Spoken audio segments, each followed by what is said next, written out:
Rojbaş temaşevanên hêja berê her tiştê ji ber Martê Newroz hîn rojê Newrozê ye. Ji ber wî Newroza we pîroz bî. Newroz berê Newrozê tabi çarşembe sor dest pê dike. Kurdên me yê Êzîdî wî Nîsanê da wek dikin. Nîsanê da Newroza wan çarşembe Sûrî. Ji bo wa zî çarşemba Sûrîya wan pîroz dikin. Wekî dinim Kurdê me yê Alevî bi navê hefta mala kiçik, heft mala mezin, heft mala wan zî pîroz dikin. Aniha em ê derbasî programa xwe bikinê. Programa me derheqê İttihat Terakî ve Alevi politikası. Sayın seyirciler, öncelikle Nevroz'u Kürtçe olarak kutladım. Bu tabi Nevroz'dan önce bir çarşembe Sûrî var. Ezidiler tarafından özellikle kutlanıyor. Bu vesileyle Nevroz'un arifesi olan çarşembe Sûrî'yi de kutlarım. Yine Alevi Kürtler arasında eski dönemlerde, Sasaniler döneminde kalma iki Nevroz geleneğinin Heftmal ismiyle sürdürüldüğünü görüyoruz. Birisi 21'inde, birisi de 30'unda. Onların da Heftmal'ı kutlu olsun. Bundan sonra programa geçebiliriz. Programı İsmet'le birlikte yürüteceğiz. Sohbet biçiminde. İsmet Yüce daha önce tanıdığınız bir arkadaş. İsmet hoş geldin. Nasılsın? İyi misin? Hoş bulduk doktor. İyi akşamlar. Sağ ol. İyi akşamlar. Biz de milletimizin geçmiş Nevroz'unu, gerçi Mart Nevroz ayı sayılır başlamış. Nevroz ayı, evet. 21'inden sonra da 1-2 haftada Nevroz sayılır yenilenme anlamında. Evet. Milletimizin, Kürt milletinin Nevroz'unu kutlarım. Evet. Bugün iddiaçıların Alevi politikasını konuşacağız ve bunun daha sonra Cumhuriyet döneminde nasıl yürütüldüğüyle ilgili bazı ipuçlarını yakalamaya çalışacağız. Tabii iddiaçıların Alevi politikası bunların bütün politikalarının bir parçası. Yani bir tarafta Kürtlerle ilgili politikaları var. Sünni İslam'la ilgili politikaları var. Diğer taraftan Alevilerle ilgili de politikaları var. Burada değişik aktörler var. Böyle bir şeye niye gereksinim duyuldu gibi bir soru gelebilir. 1911-13 Balkan Harbi'nden sonra biz şeyi görüyoruz. Yani artık bir yenilgiyi görüyoruz. Daha sonraki devirlerde hatta büyük devletlerle Osmanlı arasında bunların savaşa girmesi nedeniyle onlara Rusya'ya boğazların verildiğini falan görüyoruz. Bu şartlarda bundan önce Fransız devriminin etkisiyle işte merkezileşme gereği Türkiye'de bazı arayışlar baş gösterir. Önce arayışlar işte daha çok demokratik temsiliyete yer veren biçimdedir. O yüzden İttihat Terakki kurulduğu zaman önce sadece Türkler yok, Kürtler de var. Mesela Abdullah Cevdet var içerisinde, Seyyid Abdülkadir var. Aynı zamanda Ermeniler de var. Sonra bunun farklılaştığını görüyoruz. İttihat Terakki 1895 listesinde Seyyid Kadir var. Malatya'da Abdullah Cevdet var. İttihat Terakki 21 Mayıs 1889'da Askeriye Tıbbiye Mektebi'nde İttihat-ı Osmani Cemiyeti olarak kurulur. Sonra İttihat Terakki hürriyetçilikten darbeciliğe evrilir. İttihat Terakki azınlık karşıtı, anti-Kürt, Sünni İslamcı, ırkçı ve işgalci millete hakime fikrine sahip. Tabii birinci meşrutiyet 1876'da ilan edilir. 1,5 sene sonra Abdülhamit iptal eder. Serbest seçimler 1908'de, 1912'de İttihat Terakki'nin sopalı yönetimi altında bir seçim olduğunu görüyoruz. 1913'te Talat'ın darbesi var. Onun darbesinden sonra bir vezirin, sadrazamın idam edildiğini, öldürüldüğünü görüyoruz. Tabii 1908'deki seçimde en demokratik seçimler, yani bugünkü Türkiye'de dahi olmayan seçimler. Ermeni milletvekilleri var, hatta bakan olanlar var. 1914'te epey Arap temsiliyeti var. Sonra 1919'daki seçimlerde hiçbir başka temsilci yok. Bir tek İttihat Terakki. Bu vesileyle şimdi programa başlayabiliriz. Size dönebilirim İsmet. Bu İttihatçılar neden yeni bir Alevi politikasına ihtiyaç duydular? Daha önceden Aleviler genellikle işte Osmanlı döneminde düşman, Kızılbaş, ittifakçısı, Sasanilerin İran'ın ittifakçı olarak görülüyor, Safavilerin ittifakçısı olarak. Sürekli kendilerine kötü bakılırken birden e, Aleviler ya da bugün Alevi saydığımız onlara temel olan çeşitli fırkalar birden keşfedilmeye başlanıyor. Nedir? Bunun nedeni nedir? Bunların önem kazanmasının sebebi ne? Şimdi bizim sen kısaca İttihat Terakki'nin kuruluş ve dönem dönem yıllara bağlı tarihsel sürecine böyle bir değinmiş oldun.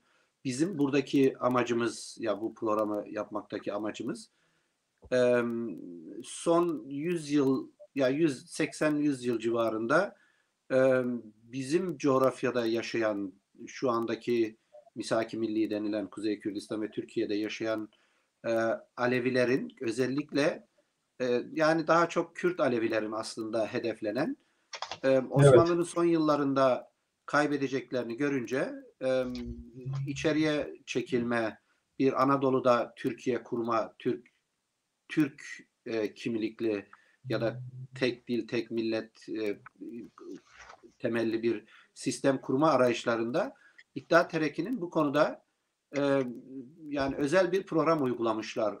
Daha önce İstanbul merkezli, İstanbul'dan batıya doğru daha çok hareket ettikleri için İstanbul'dan doğuya doğru daha çok da iç bölgelere, Kürdistan ve Kürdistan'ın çeşitli bölgelerinde kısmi mirlikler ya da bölgesel yönetimlerde ya da özerk yönetimlerden dolayı çok fazla o zaman Anadolu dedikleri coğrafyaya gitmemişler ve ne olduklarını da fazla bilmiyorlar. Bu süreci başlatmak istediklerinde önce tanımak istiyorlar, kimdir bunlar? Yani pardon, Anadolu'daki yaşayan Anadolu'daki yaşayan bu grupların, toplulukları önce anlamak istiyorlar. Tabii şunu çok net bilmek gerekiyor. Cumhuriyetin kurucu fikri, ki şu anda da süren tartışma ya da iç çekişmelerin ana temeli budur. Kurucu fikri bilindiği gibi İttihat Terakki Cemiyeti'nden, İttihat Terakki Fıkrası ve İttihat Terakki Cemiyeti'nden geliyor. O yıllarda oluşturmuşlar. Yani 1913'ten sonra başlayarak bu sistemi oluşturmaya başlamışlar. Amaçları etno-dinsel bir yapı oluşturmak, homojen bir yapı oluşturmak ve kendilerine göre nüfusun %30'una denk gelen bir kesimi tanımak istiyorlar. Ve bunu yaparken de o zamanki koşullarla karşılaştırdığında şu güne denk gelen, hatta metot olarak, akademik olarak, saha araştırması olarak şu günkünden bile daha güçlü bir plan programla ekonomik, akademik, kültürel, askeri bir araştırma ve operasyona girişiyorlar. Amaçları Kürtlerin Türklüğü üzerinden Kürt Alevilerinin de bir Türk kültürü olduğu ve Orta Asya kökenli olduğuna ilişkin bir altyapı oluşturmak istiyorlar. Tabii sahaya indiklerinde çok farklı şeyler görseler de bu amaçla etno-dinsel Türk böyle kısmi ne olduğu belli olmayan sünni bir laiklikte içerisinde bir sistem kurmak istiyorlar. Bu araştırmalar ana amacı bu. Sonradan tabii şimdi bugünümüzde baktığımızda bu büyük bir başarıyla sonuçlanıyor. Nedeni de yani işte Kürt Aleviliği, Kürt yoktur, Türktür. O Güneşdil sonra 1930'lara doğru çıkan teoriden sonra Kürt yoktur, Türktür. Kürt Alevi yoktur, Türk Alevidir bunların hepsi. Tarihsel, kültürel kökleri de Orta Asya'dan geliyor diye bir sistem oluşturmak istemişler. Bütün araştırmalarını, bütün programlarını, bütün yazınlarını işte Cumhuriyet'ten sonra da kısmi sola yükleyerek bu işi öyle yapmışlar ve çok çeşitli boyutlarda, yatılı bölge okullarından tutalım köy enstitülerine kadar çok çeşitli boyutlarda bunu yapmışlar ve başarmışlar. Günümüzde baktığımızda mesela şimdi Kürt Aleviliği ciddi bir tartışma konusu ve şu anda bizim coğrafyamızda, Türkçe konuşulan coğrafyada, Kuzey Kürdistan ve Türkiye'de Alevilik dendiğinde yani büyük bir kesimi bizim dergahlarımızda, kurumlarımızda Aleviliği Bektaşilik olarak anlıyorlar. Ve sınır, hep söylüyoruz, sınır Nevşehir'den bir çizgi çizilmiş. Batıya doğru bir Alevilikten bahsediliyor. Ki o dönemde araştırdıkları ana temel bu Tahtacılar, Çepniler ve benzerleri, ki Bektaşiler de dahil bazı kolları, araştırdıklarında düşündüklerinin tam tersini bir Kürt ve ki yer yer kendileri de belirtmek zorunda kalıyor araştırmalarında, satır aralarında, bir Kürt ve diyelim Zerdüşti, işte Mani, Mitra, Zerdüşti, Yezdan kültüründen gelen bir felsefe olduğunu görmelerine rağmen bunun dışarısında davranıyorlar. Şu anda da mesela bir Kürt Aleviliği olmaması pratik olarak bizim kurumlarımızın çoğunda, dergahlarımızda, söylemlerde, gülbanklarda ya da Hakka yürüme erkanlarında ya da sohbetlerde ya da yazılarda tamamen bir işte hünkâr kavramlı, kendilerinde ne olduğunu bilmediği bir Bektaşilikten hareketle yani Sivas'ın doğusunda bir Alevi Kürt piri, dervişi ya da tarihi karakteri yokmuş gibi çok böyle cüzi birkaç isim anılır. Onun dışında hiçbirisi anılmaz, yok sayılır.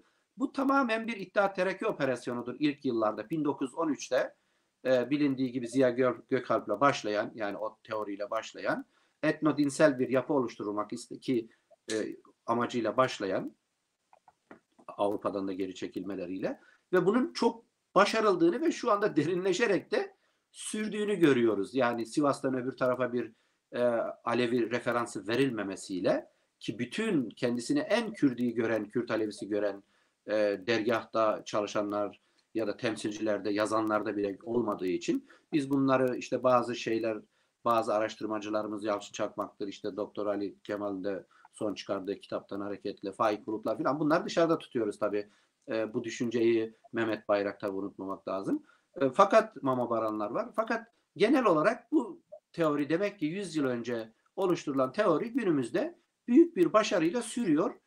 Sivas'tan, hatta yeni dönem Nevşehir'den bir çizgi çizilerek Batı'ya bir Türk Aleviliğiyle referans olmadan yaptıklarına göre demek ki başarmışlar. Bu sondan başlayarak sürdürebiliriz doktor muhabbetimizi, evet. Şöyle bir şey söyleyeyim. Bu Osmanlı'yla yani Cumhuriyet arasında fark konusunda belki açıklayıcı olabilir. Eski devirlerde soy ve kavmiyet var. Modern ulus tanımı yok. Modern ulus tanımı Fransız devrimi sonrası gelişen. Ama bu önceki devirlerde soy ve kavmiyetin önemsiz olduğu anlamına gelmiyor. Zaten Osmanlılar da kendilerini 2. Murat mıydı ne, ondan başlayarak kayı boyuna bağlarlar. Bunun tabii başka nedenleri var. Başka ilginç nedenleri var. Toprakları kaybedince bunlar içerideki topluluğu nasıl tutacağız? Devletin birliğini nasıl sağlayacağız? Yani aslında bürokrasinin bir müdahalesi olarak yeni projeler, yeni tartışmalar başlıyor. Burada önemli unsurlar olarak görüyoruz. Ziya Gökalp var. Bir de onlar dışında Akçura var. Resmi verirsek oradaki resimlerden bir tanesinde Akçura'nın resmi var. Akçura kendisi Kırımlıdır. Sanıyorum Moğol kökenlidir. Yusuf Akçura Türkçülük ve 3 tarzı siyaset reji verebilir miyiz acaba o resmi? İsimli kitapları yazar. Kürt aşiretlerinin üzerine araştırma yapar, sosyolojik araştırma. Ziya Gökalp. Onun dışında Ziya Gökalp'ın başka çalışmaları da vardır. Orada da işte bu yeni oluşturmak istedikleri ulusun niteliği ne olacak, hangi şeylere dayanacak, onunla ilgili çalışmalar var. Şimdi Akçura'yla Ziya Gökalp arasındaki fark şu: Akçura Türkçiliğe, yani dine değil Türkçiliğe ve Orta Asya'ya doğru uzanan bir Türkçiliğe önem veriyor. Şey ise Türklük yanında kültürel olarak şeyin de önemli olduğunu, kültürün de önemli olduğunu, İslam'ın da önemli olduğunu söylüyor. Tabii ilk dönemlerde biz Ziya Gökalp'ın etkisinin daha fazla olduğunu görüyoruz. İttihat Terakki tarafında bu kabul edilmiştir. Kendisi zaten Dicle adlı bir gazete çıkarır Diyarbakır'da. İttihat Terakki'nin bir şubesini de açar. Sonra İstanbul'da falan epeyce yükselir. Önemli roller görür. Şeyi gösterebilmek mümkün mü Reji o? Bu dönemde yapılan çalışmalar arasında tabii sadece Akçura yok, diğerleri de var. Alevileri Türkleştirme ile ilgili de ideoloji geliştiriliyor. Yine Fuat Köprülü'yü görüyoruz. Fuat Köprülü'nün devamı olarak zaten bu dönemde de epey yazar var. Onlar içerisinde en önemlisi uyuridik, uyardık diyen İrana Melikov'tu. Biliyorsunuz o son derece meşhur olmuştu bir dönem. Şimdi Akçura'nın şöyle bir şeyi var. Bu tartışmalar sırasında yani bu imparatorluğu biz nasıl kurtaracağız? Var olan bölgeler. Önce diyorlar Osmanlıcılık yani Osmanlıcılık diğer İslam olan halklara da kapsayacak şekilde Osmanlıcılık olsun. Onunla ilgili tartışma var. Başka bir alternatif biz sadece İslam'a seslenelim, İslam birliğini kuralım. Nihayet Yusuf Akçura bunların üçünü değerlendirir. Buna Türklüğü de ekler. Der ki Türklük de bu işte olsun ve karşılaştırır hangisi daha avantajlıdır. Onun elimi Türklük yönündedir ama İslam'ı da tümden reddetmez tabii. İslam'a vurgu daha fazladır. Ziya Gökalp'ta muhtemelen kendisi bu bölgeden olduğundan dolayı Kürtleri tutabilmek için İslam'a vurgu yapmak lazım. Bu tabii İslam derken Ortodoks, Sünni İslam'dır ama bunu yaparken diğer tarafta başkaları da biraz önce belirttiğimiz gibi Köprülü'de yani Türk İslam sentezi yanında Türk Alevi sentezi de var. Köprülü gibilerinin görevi Türk Alevi sentezi yaratma. Sadece o yok. Onun dışında da bir dizi yazar var. Ne dersin bu yazarlarla ilgili? Şimdi tabii bu proje Evet, tabii biz bu isimlere aslında isim çok. evet, 1913'lerden 1945 son tarihtir. Bu Mehmet Tevfik Oytan'ın Bektaşiliğin İç Yüzü kitabı meselesi var biliyorsunuz. evet, Bu ilki 1913'te Ziya Gökalp'in anket ve araştırmalarıyla birlikte bu senin de bahsettiğin işte bölgeyi, insanları tanıyıp ona göre manipüle etme, dönüştürmeye çalışma 1913'te başlıyor ilki. Bize göre 45'te son nokta işte Bektaşiliğin iç yüzü. Şimdi benim konuşmalarımda daha çok Alevi, Kürt Alevi ve Bektaşi kavramları geçecek. Nedeni de bu manipülasyon şu anda Kürt Aleviler üzerinde, Aleviler üzerinde ki bu tahtacı Aleviler de dahil buna. Çepliler, tahtacı Aleviler evet, falan da dahil. Yörükler falan da dahil. Bunların hepsini bu kültürel operasyonla bir merkeze bağlama planı vardı. Başarılmış da. Yani mesela Şeyh Safi'nin bilindiği gibi o makalatından bir İmam Cafer buyruğu çıkarılıyor. Bunlar hep Osmanlı döneminin son döneminin ve İttihat Terakicilerin bu hem psikolojik hem kültürel operasyonlarının sonucudur. Çok ilginç araştırmalar yapmışlar ve çok böyle çok rafine işlerle uğraşmışlar. İşte Şeyh Safi buyruğu bilindiği gibi İmam Cafer buyruğu Şeyh Safi o makalatın buyruğun böyle biraz daha birisi sanırım 1500 yıllarda yazılmış. Bu Faik Bulut'un Şah İsmail son araştırma çok güzel bir araştırma. Siz o konuda bir program da yapmıştınız doktor. evet. Bayağı yani verimli ve bilgili bir program olmuştu.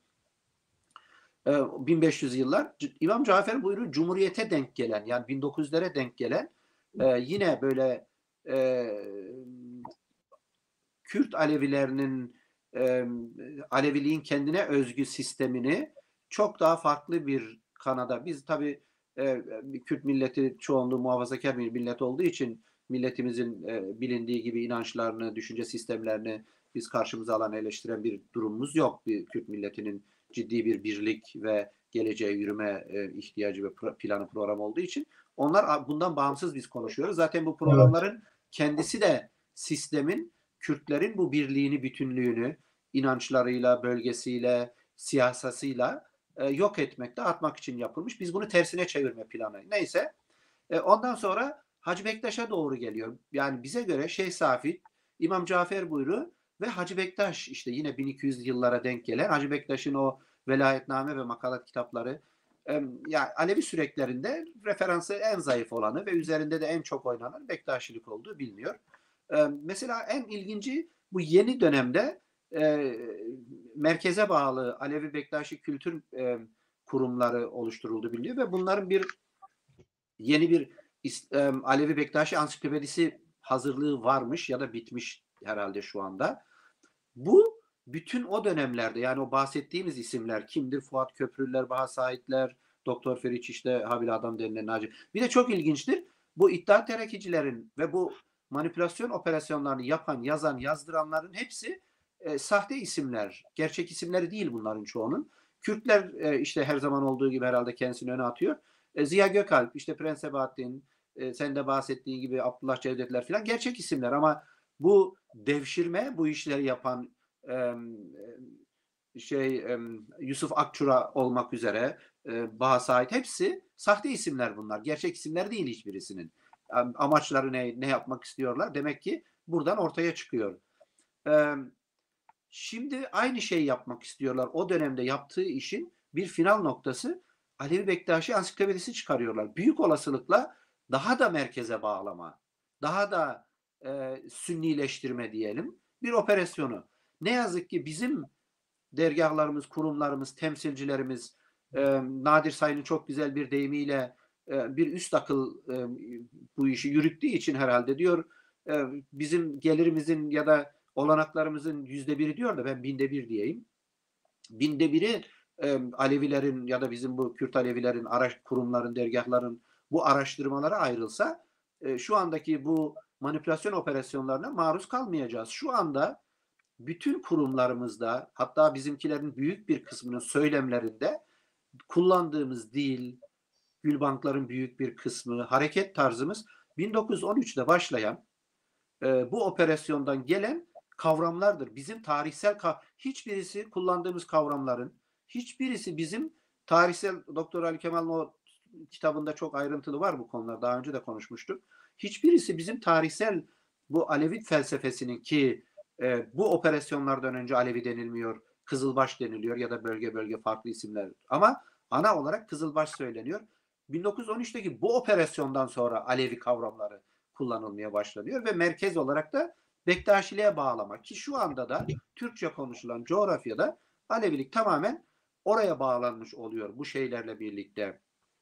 Şimdi bu İttihat Terakki'nin dinsel ve etnik grupları işte asimile etme, Ziya Gökalp merkezli etnopolitika yani bir hem dinsel politika hem de bir etnik politika Türklük üzerinden bir politika şey yaparken bunların ilk kurduğu kurum Muhacirin ve Aşair Umum Müdürlüğü diye bir kurum var. Bu kurumun başkanlığını Şükrü Kaya'ya veriyorlar ve operasyonu başlatıyorlar.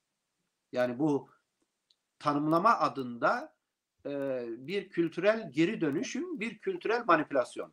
Ve geldiğimiz noktada %100 başardıkları söylenebilir. Şu anda bizim kullandığımız kavramlar bütün bunlar üzerinden yürüyor.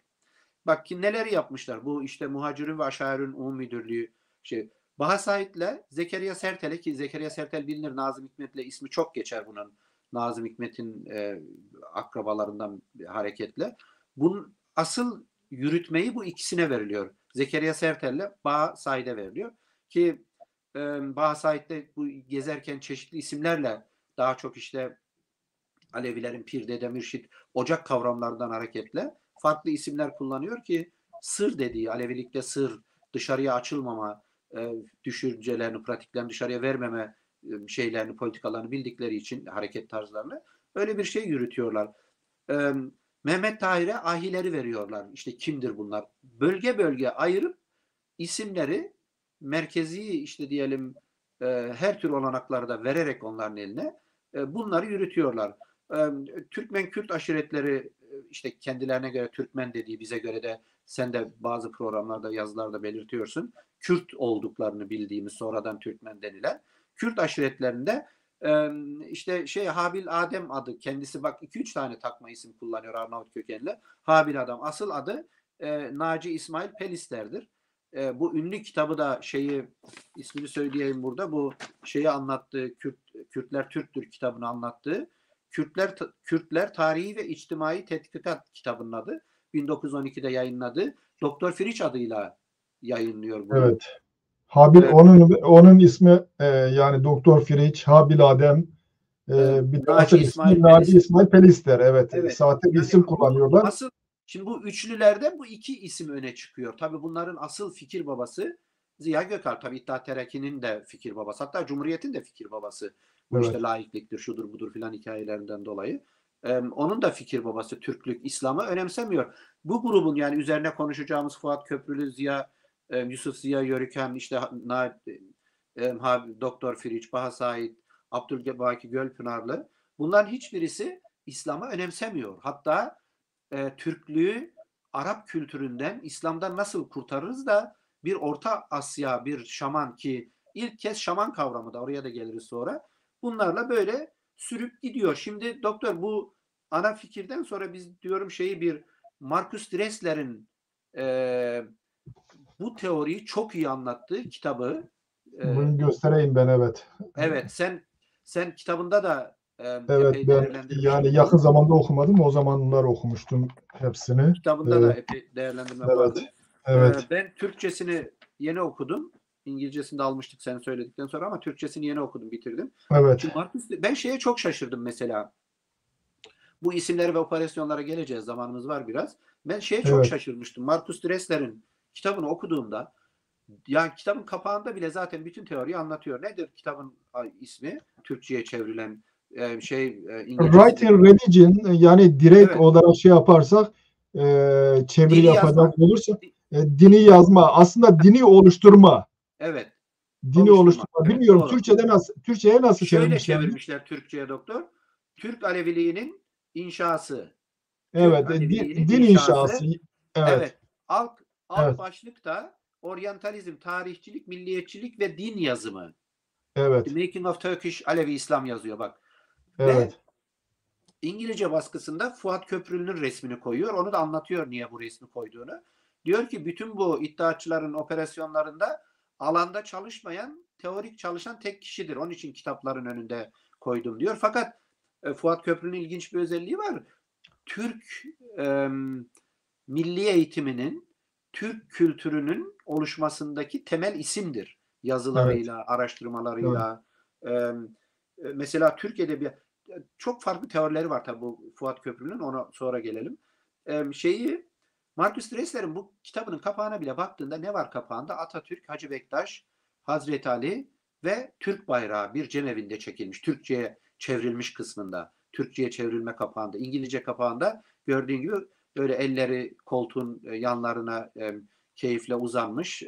Arkada kitaplığı ve sağında solunda kullandığı referanslar olan Fuat Köprülü'yü görüyoruz. Mehmet Fuat Köprülü'yü görüyoruz. Evet, İsmet İnönü'ye de benziyor yani. Ben de öyle düşünmüştüm. Ben de öyle ilk düşünmüştüm. resme baktığımda odur diye düşünmüştüm. Sonraki Köprülü'ymüş. Şimdi Evet. Doktor, şunu söylemeden geçemeyeceğim. Çok şaşırdım. Dedim kitap herhalde 1-2 ay önce İngilizce yazıldı. 1-2 ay önce de Türkçe'ye çevrildi. Bu kadar vurucu, bu kadar net bir Kürt Aleviliği operasyonu yapıldığı, yani kapıda Hazreti Ali Zülfikar'la girse bizimkiler herhalde önemsemeyecek o derece.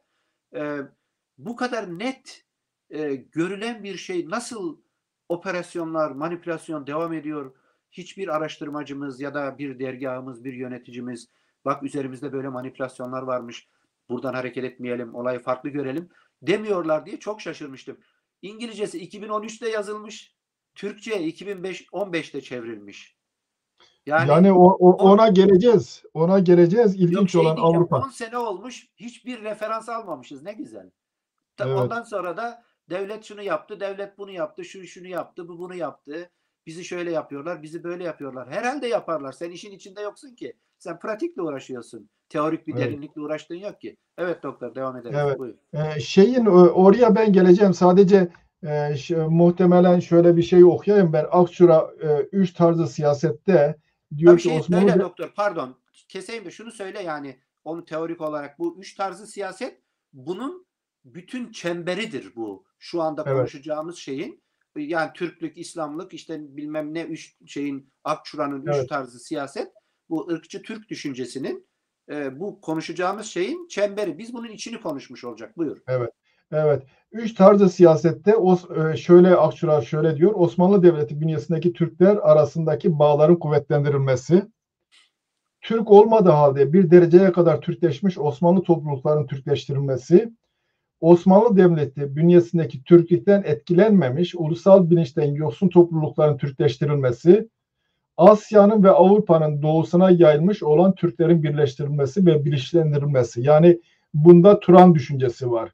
Evet. Şimdi Gökalp'ın milliyetçilik anlayışı şeyden daha farklı, İslam'a daha fazla vurgu yapıyor. Zaten İttihat Terakki, Akçura üye yapılacağı zaman giriyor herhalde içeriye. Kur'an'a el basacak, el basmıyor sanıyorum. Onun için önemli olan Türklük. Kendisi Kırımlı şeylerden bir tanesi. Belli ki oradaki düşünce akımlarından etkilenmiş. Bir Rus milliyetçinin antitezi biçiminde bir milliyetçilik geliştiriyor. Gökalp'ın milliyetçiliğinde İslam anlayışı, inanç ve kültür daha önde. Akçura soy birliğine e, önem verir ve burada din daha az önemlidir. Ama buna rağmen dinden politik olarak da yararlanmak gerektiğini düşünenlerdendir. Evet. Bunun böyle bir özelliği var. Tabii şöyle bir şey bu işi bu görevi şeye verdikleri zaman Köprülü'ye verdikleri zaman Köprülü'nün politikası şu. Önce diyor ya bu kadar değişik işte farklı heterodoks dediğimiz yani karşıt olan inançlar var, gruplar var, fırkalar var. Bunları önce hepsine Alevi diyelim. Böylelikle bunlar Ali ismiyle bağlantı kurulur. Sadece Alevi dediğin zaman, sadece Ali'yi çağrıştırdığı zaman o zaman bunun İslam dışı şeyleri yok sayılacaktır, görülmeyecektir. Halbuki Aleviliğin İslam'dan ne kadar şeyler almışsa Hristiyanlıktan da o kadar miras almıştır. Belki daha fazla miras almıştır.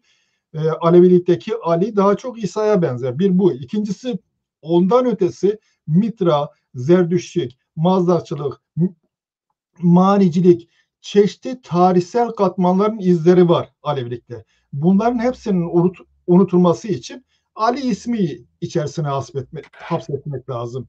İslam diyeceksin. O zaman ne yapacaksın? Önce bunu yavaş yavaş Türkleştireceksin. İslam dedikten sonra ikinci aşamada bunları Sünnileştireceksin. Şimdi Türkleştirme aslında Kürtlerin Reyhak mensubu olan Kürtlerin kendilerine Reyhak mensubu ya da eskiden olduğu gibi Gurmanc dememeleri de orada bir takviye görüyoruz. Aslında bir ölçüde bu asimilasyon politikasını kabullenmek, ben Aleviyim demekte. Yani kimliğinin asıl unsuru haline getirdiğin zaman ikincil bir unsuru bir şekilde kabul ediyorsun. O zaman birinci gerçekleşmiştir. İkincisi de ne olacak? Bundan sonra da yavaş yavaş bunların içerisinde Kürtçe, İrani kavramlar Alevilik içerisinden çıkarıldığı zaman bu tümden Türklüğe mensup ve Sünnilik de arada büyük farkı olmayan bir şeye dönüşecektir. Şimdi bu cemevlerinin bu konuda duyarsız olmasının, çeşitli kurumların bu konuda duyarsız olmasının nedeni çeşitli. Bir kere Türk Alevilerin bir kesiminde ciddi ölçüde milliyetçilik var. Sadece onlarda değil, yani Kürtlerin Sünnisi ve Alevisi olsun, Cumhuriyeti değerlendirirken, gelişmeleri değerlendirirken mevcut resmi ideolojinin etkisiyle bunu değerlendiriyorlar. Sanki köprünün bir tarafından bir tarafına geçilirken çok şey değişmiş. Halbuki ad değişmiş. İttihat Terakki o önceden de iktidar, sonradan da iktidar. Sadece İttihat Terakki'nin iktidarda olan isimleri değişmiştir. Talat Cemal Paşa ve Enver gitmiştir. Onun yerine ikinci derecedeki kadrolar gelmiştir. Ama bunların politikası arasında bir fark yok. Önemli bir fark yok en azından. Aynı çizgiyi devam ettiriyorlar. İkinci bir şey de en önemli burada dikkat edilmesi gerekli olan bir şey. Zaten şeyin Mustafa Kemal Erzurum, Sivas gerekse meclis açılışında yaptığı konuşmalarla halife ve saltanatı korumak istediğini açıkça ifade ediyor. Amasya protokolünde hatta 1921'de Kürtlere özellik gibi şey muğlak ama böyle bir şey de var. Kürt sürekli Kürt ismini kullanıyor. Her şeyde Kürtler bilmem ne. Ama daha sonra Türklük kavramı içerisinde bakıyoruz. Herkes ifade edilmeye başlanıyor. Bunların hepsi Türktür gibi bir anlayışı var. Burada biz Ziya Gökalp'ın düşüncesinin egemen olduğunu görüyoruz. Ama 1931'lere gelince burada açık bir ırkçılığa geçtiğini görüyoruz. Değil mi? Açık. Bu tabii Almanya etkisi de var bu işte. Almanya etkisi de var. Nazizmin, ırkçılığın gelişmesinin de etkisi var. Burada Yusuf Akçura düşüncesinin etkili olmaya başladığını görüyoruz. Yani bunun nedeni ne? Kürtler evet var. Biz bu Kürtlerle başa çıkamıyoruz. Bunlar tepki gösteriyorlar bazı şeylere. Biz o zaman bunlar üstünde bir sürünü kurarak siz aşağısınız biz yukarıyız gibi bir şey geliştirmeye çalışıyorlar. Yani katliamların Dersim katliamının o feci şekilde gerçekleşmiş olmasının nedenlerinden bir tanesi de böyle bir şeye kapılmış olmaları. Dolayısıyla Mustafa Kemal'in düşüncelerini belirleyen Kemalizm diyoruz. Kendisi değil, dışarıda fikir yapıcıları var. O pragmatik bir lider olduğu için değişik dönemlerde değişik alternatiflere yatırım yapıyor. Ve bundan dolayı da yani istediğimiz kadar Kemalizm yorumu çıkıyor değil mi? Solcu olan da Kemalizm diyor. Fakat tabii şimdi bizim tabii konumuz bu Evet, Kürt evet, Aleviliğini ve Aleviliği manipüle etme meselesi olduğu için bizim evet, önerimiz yani bu bizim dergah ve kurumlarımızda bu işlerle uğraşan akademisyenlerimiz çeşitli ezberlerle ya da pratik işlerle uğraşacağına bu manipülasyon nasıl oluşmuş ve günümüzde bizim dilimize takılan bu yanlış tarih, Bektaşiliğe takılan Aleviliği Bektaşiliğe, Kızılbaşlığı Aleviliğe, Aleviliği de Bektaşiliğe takan bu sistemin nasıl oluştuğunu ve bunu nasıl tersine çevirip tarihsel kaynaklarına, köklerine döndürerek asıl ruhumuzun oluşturulması gerektiğini görmeleri gerekiyor. Bunun için de bu isimlere yani daha çok araştırarak ve bakarak işte Markus Tresler'dir, Fuat Köprülü, Habil Adem, Baha Said, Yusuf Ziya, Yörükan, işte diyelim Tevfik Oytan, Abdülbaki Gölpınarlı falan bunlara bakmaları lazım. Ne kadar uğraşmışlar bu işlere. Mesela Markus Tresler işte bu son operasyonun son halkasıdır Markus Tresler'in bu Fuat Köprülü'yü anlatması. Ne yapıyor bunlar mesela? Kürt ve Alevilerin Sünni Müslüman ve Türk yapma Kızılbaş toplulukları 19. yüzyılda Bektaşi ve Alevi olarak tanımlama. 19. yüzyıldan sonra ondan önce böyle tanımlanmıyor Kızılbaş topluluklar. Öyle adlandırma ve Türk kökenli Orta Asya'dan geldi ve şaman kültürüdür teorisi. Şaman kültürü ilk kez bu kaynaklarda kullanılıyor. Daha önce yok. 1913'ten önce herhangi bir Kızılbaş araştırmasının ki Alevi kavramı da 13'ten sonra kullanılmaya başlıyor. 1913'ten önce herhangi bir kaynakta Aleviliğin Orta Asya bağlantısı bu Horasan'daki o şahsın adı neydi? Hacı Bektaş yok onunla arkadaştı geldi gitti dedikleri. Yesevi Ahmet Yesevi Ahmet Yesevi. hiç alakası olmayan bu 1913'ten sonra olan işler. Önce hiç böyle Alevilik mesela onun için ocaklarımız, dedelerimiz, pirlerimiz bu kavramlarda çok önemli. Yani ben Aleviliğin bir hakikatçi süreğinde olmama rağmen bunun dede ve pirler kökenleri de bizim için asıl tarihsel kaynaktır.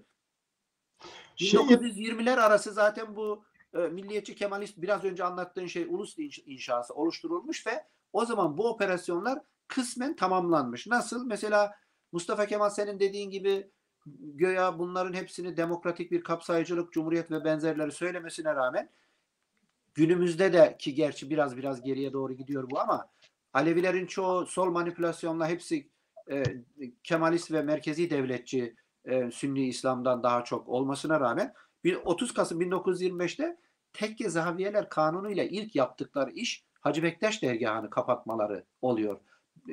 Gerici saydıkları 1950 Menderes açıyor tekrar bunu. Yani biraz böyle tarihsel kavramlara da dikkat etmemiz lazım bu açıdan. Evet. Marcus Dressler'in bu tarihi bu tarzda çok derinlemesine anlatması bu operasyonun bizim açımızdan durumu görmede çok önemlidir. Mesela Fuat Köprülü'nün bahsettiği, yani Fuat Köprülü'nün işte artık 30'lar oluyor, iyice yerleşmiş ve çok rahat hareket ettikleri bir dönemler. Fuat Köprülü son operasyonlardan bir tanesi. Nedir? Mesela nüfus ve toplum mühendisliği en çok kullandıkları kavram. Neler yapıyorlar? Bak, yani Türk etnisitesini oluşturmak için demokratik ve iktisadi güç oluşturma diyor. Demografik, nüfussal yani. Nüfussal, nüfusu gerekirse bölgelere dağıtma ve iktisadi olarak da bunu Türk egemenlerinin eline geçirme. Bilindiği gibi bu Ermeni katliamı ve benzerleri bunun arkasından geliyor. Ne diyor? Güvenilmez unsurlar dediği Kürt Aleviler oluyor bunlar ya da işte İç Kürdistan'daki Kürtler oluyor. Tahtacılar da dahil buna. Şimdi çok dışladığımız ama iyi bir Alevi referans, iyi bir Kızılbaş referansıdır tahtacılar, Yörükler. Onlar için bile güvenilmez unsurlar diyor. Köprülü'nün teorisidir bu. %5-10 oranında nüfus içerisine, Türk Sünni nüfus içerisine dağıtılmalıdır, yerleştirilmelidir diyor. Oran %5-10'u geçmeyecek. Dünyada yok böyle bir şey. Ve bizim üzerimizde, Kürt Alevilerin üzerinde ya da Kızılbaşların üzerinde bunu uyguluyorlar. Mesela yine burada köprülü meselesinde olan şeyde biliyorsun. Biraz kalsın bunlar da izleyicilerimiz okuma fırsatı olsun bu şeyi. Evet, Bu son evet. şeyleri. Bu Ziya Gökalp'ın, evet. Mesela bu Fuat Köprülü'nün Bektaşilerin bu o zaman Cemalettin Ulusoy Efendi'nin bu işte Cumhuriyet'in ilk kurulduğu yıllarda bu Atatürk ziyareti filan meseleleri var. Bu Marcus Dressler'in kitabında birkaç referans var bu konuda. Bunun efsane, mitoloji olabileceği, hiç oraya gitmemiş olabileceği, bunların bir operasyonla, bir manipülasyonla bir sistem oluşturma denemesi olmuş olabileceğini söylüyor. Olayın vehametine bakar mısınız? Şu anda Alevileri Türklüğe ya da Bektaşiliğe ya da Kürtleri, Kürt Alevileri Türklüğe döndürmek için kullandıkları en önemli referans Bektaşi. İttihatçılar Bektaşiliği Kızılbaş Aleviliğe karşı bir koçbaşı olarak kullanmışlar. Bu manipülasyonla Kızılbaş Aleviliği Aleviliğe çevirerek yürütmüşler.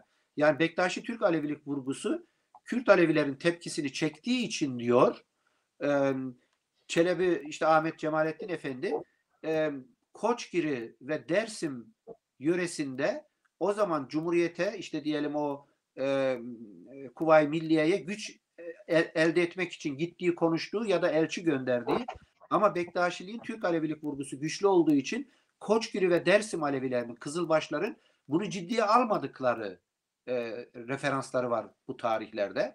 Biliniyor, bunlar üzerinde çok durmadığımız, çok bilinmediği. Onun için biraz böyle bu yönlü biraz farklı ilerleyebiliriz. Evet. Biraz önce Akçura'nın o üç tarzı siyasetinden bahsetmiştim. Yani bu devirde 3 tane alternatif tartışılıyor. Osmanlıcılık, İslamcılık ve Türkçülük. Ziya Gökalp'ın gerek Akçura'nın tabii doğal olarak ulus teorisinde Hristiyanlar yoktur. Hristiyanlar yoktur. Dolayısıyla Hristiyanlar ne olacaktır? Bu sonuç olarak yani Hristiyanların elindeki malları almak lazım. Bu Alişer Efendi'nin verdiği cevabı görüyoruz. Yani zalim olan bilmez, ben sadece kırmızı yeri okuyayım. Zalim olan bilmez Yaşı Yaman'ı almak diler. Daim fikri paç olur. Sürekli başkalarından almak ister. İyi ve iyi şeytana meyil verenler, yalandan davayı kemal edenler, herkesin ırzına hayal edenler, böyle bir cevap da veriyor. Şiir de uzundur. Uzağa görüp haca gitmeyen ne gerek zahmet. Bir rehber kapısı sana hac olur. Bu tür bir cevap verdiğini görüyoruz. İlginç olan bir şey de bu Türkçülük akımının önderlerinin özellikle yabancı, yani Anadolu kökenli olmayan kesimler içerisinde etkili olduğunu görüyoruz. Orada başladı. İlk Gasparalı İsmail 1883'te Kırım'da Tercüman Gazetesi kurar. Bu Türklerin Birliği'nden bahseder. 1850'de Türkçe tiyatro eseri yayınlanır. Mirza Fethali Ahunzade, Rusya'da ilk Türkçe gazete. İkinci gazetesini çıkaran Melekzade Hasan Bey, Hüseyinzade Ali, Ağaoğlu Ahmet ve Yusuf Akçura. Bunlar birlikte çıkarıyorlar. Sonra Yusuf Akçura'nın üç tarzı siyasetinden bahsettik. Anadolu kökenli olan Mithat Efendi mesela 8'de tercüman hakikati kurur. Onun ulus teorisi farklıdır. Diyor ki Selçuklu Kayıhanlık, yani Kayıhanlık demek bu Osmanlı kendisini kayılara bağlıyor. Ona da sahip çıkacak. Anadolu Türklüğüne de sahip çıkacağız. Yani Türkçülük yok şeyde Ahmet Mithat'ta. Selçuklu derken muhtemelen İrani kültürü bahsediyor. İrani kültür yani mevcut olanı temel kabul ederek. Tabii bir sürü şey var. Fuat Raif mesela Ari Türkçe'den bahsediyor.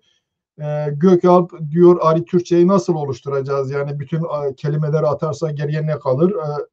Tamam Arileştirelim ama her şeyi atmayalım. Bursalı Tahir Bey, Farabi ve İbn Sina Türk'tür diyor.